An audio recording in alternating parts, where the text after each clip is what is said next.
Hi hello everyone, I hope you must be doing well. इस video के अंदर हम करेंगे section 12 subsection 3 of GST act CGST act, जिसके अंदर हमें बात कर रखी है time of supply in case of reverse charge. Time of supply हमने लास्ट वीडियो में समझा था कि क्या होता है।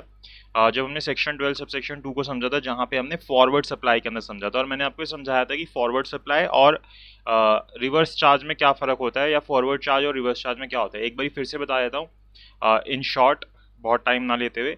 फॉरवर्ड चार्ज में क्या होता है, जैसे कि अगर ए, कहाँ गया पेन,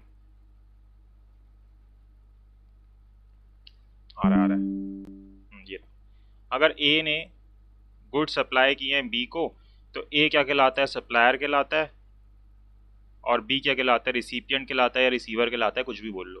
तो अगर गवर्नमेंट को टैक्स सप्लायर पे करेगा तो ये क्या है, फॉरवर्ड चार्ज। अगर जिसने गुड्स रिसीव किए हैं वो गवर्नमेंट को टैक्स पे कर रहा है तो ये क्या कहलाएगा, रिवर्स चार्ज कहलाएगा। यही होता है। तो इसके अंदर टाइम ऑफ सप्लाई क्या होता है वो हमने देख लिया था सेक्शन 12 सबसेक्शन 2 के अंदर, सिंपल सा था। अब यही चीज़ हमने सेक्शन 12 सबसेक्शन 3 में देखनी है कि time of supply reverse charge के केस में क्या होगा। जब यहाँ पे देखते हैं हम फॉरवर्ड चार्ज में, तो हम किसके नज़रिए से चीज़ों को देखेंगे, सप्लायर के नज़रिए से देखेंगे। अब यही चीज़ जब हम फॉरवर्ड चार्ज में करेंगे तो हम रिसीवर के नज़रिए से चीज़ों को देखेंगे। ठीक है, तो इसने 3 सिचुएशन बता रखी है, इन तीनों में से जो सी चीज़ पहले होगी उसको हम टाइम ऑफ सप्लाई मान लेते हैं। और टाइम ऑफ सप्लाई का मतलब क्या होता है कि कब हमें गवर्नमेंट को टैक्स पे करना है। ठीक है, अब देखो एक ना ये वाला जो पॉइंट है ना, जैसे आपने सेक्शन 12 सबसेक्शन 2 में से भी हटाया था डेट ऑफ पेमेंट वाला, ये वाला ना इसमें से भी हटा दो, ये रिमूव हो चुका है गुड्स के केस के अंदर। सर्विसेज में अभी भी चलती है ये पेमेंट वाली बात, लेकिन गुड्स में नहीं चलती। इसके लिए आई थी नोटिफिकेशन 15/11/2017 की डेट ऑफ पेमेंट की, तो इसके थ्रू ये नोटिफिकेशन नंबर 66/2017 के थ्रू इसको हटा दिया था। जो गुड्स के केस में जितनी भी पेमेंट वाली बातें होती है सब जगह से रिमूव हो चुकी है। तो आपने इन दोनों में से जो चीज़ पहले पड़ रही है उसको हम टाइम ऑफ सप्लाई मान लेते हैं। इलस्ट्रेशन देखेंगे, आपको 1 मिनट में समझ आ जाएगा। तो पहली चीज़ आपने देखनी है date of receipt of goods, क्योंकि आप कौन हो, रिसीवर हो, बी हो।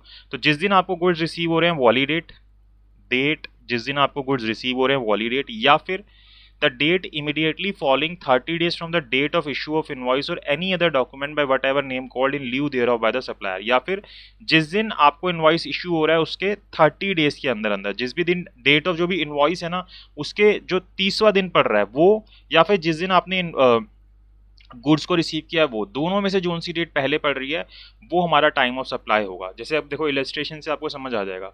मान लो आपको गुड्स रिसीव हुए 25/11/2020 को, ठीक है, और इनवॉइस की डेट क्या थी, 20/10/2020, यानी कि जो इनवॉइस इशू हुआ था वो 20 तारीख को इशू हुआ था, 20/10 को।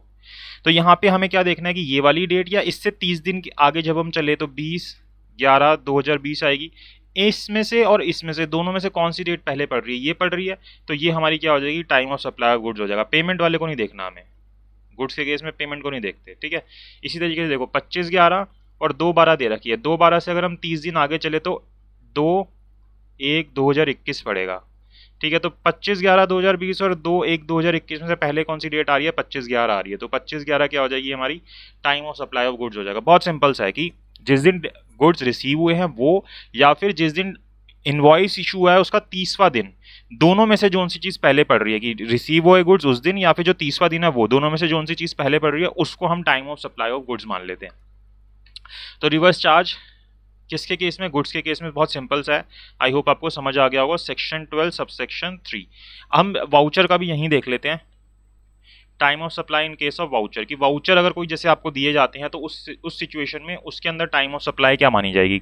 ठीक है, तो in case of supply of voucher bye the supplier the time of supply shall be. तो यहाँ पे टाइम ऑफ सप्लाई क्या मानी जाएगी कि किस टाइम पे आपको कब गवर्नमेंट को टैक्स पे करना है, the date of issue of voucher if the supply is identifiable at the point of time. यानी कि आपको जिस चीज़ के लिए वाउचर इशू किया है ना, अगर हमको पता है कि किस चीज़ के लिए वो वाउचर इशू हुआ है, यानी कि उससे आपको मिलेगा क्या, वो आइडेंटिफाइबल है, तो जिस वक्त आपको वाउचर दिया गया उसी वक्त उसका टाइम ऑफ सप्लाई मान लेते हैं।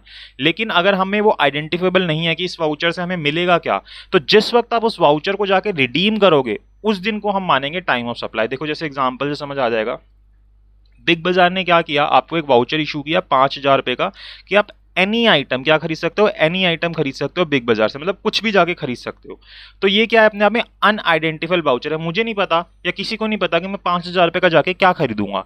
तो इसका टाइम ऑफ सप्लाई क्या होगा, जिस दिन भी जाके मैं इस वाउचर को रिडीम करूंगा तो उसी दिन मुझे पता चलेगा मैं क्या खरीद रहा हूँ, फिर उस दिन मुझे उसके ऊपर टैक्स पे करना पड़ेगा। लेकिन अगर बिग बाजार मुझको एक वाउचर इशू करता है और बोलता है कि आपको इस वाउचर से सिर्फ आप एक जूसर खरीद सकते हो, तो जिस वक्त उसने वाउचर इशू किया उसी वक्त हमें पता था कि क्या चीज़ मैं इससे ले सकता हूँ, जूसर ले सकता हूँ, यानी कि आइडेंटिफेबल था। तो अगर ये आइडेंटिफेबल था तो जिस टाइम वो वाउचर इशू हो रहा था उसी वक्त उसका क्या मान लिया जाएगा, टाइम ऑफ सप्लाई मान लिया जाएगा, उसी वक्त उसके ऊपर टैक्स पे करना पड़ेगा। तो वाउचर के केस में अगर आइडेंटिफेबल है तो उसी वक्त, अगर आइडेंटिफेबल नहीं है तो वाउचर को जब रिडीम कर रहे होंगे उस वक्त टाइम ऑफ सप्लाई माना जाएगा। और बाकी अगर कोई रेजिडुअल प्रोविजन रह जाता है जो हमारा फॉरवर्ड चार्ज, रिवर्स चार्ज या वाउचर के केस में कवर नहीं हो पाता, तो उसके लिए हमें सेक्शन 12 सबसेक्शन 5 ने बोला कि आप इन बातों को फॉलो कर लेना।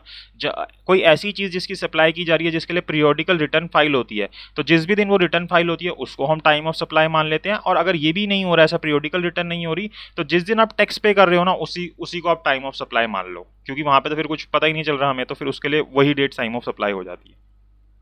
ठीक है, तो ये चीज़ हमें यहाँ पे दे रखी है। तो यहाँ पे हमारा time of supply of goods complete हो जाता है, सेक्शन 12 कंप्लीट हो जाता है।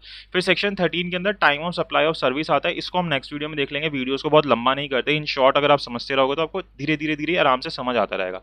आई होप आपको वीडियो अच्छी लगी हो। प्लीज़ लाइक कीजिएगा, शेयर कीजिएगा, चैनल को सब्सक्राइब जरूर कीजिएगा।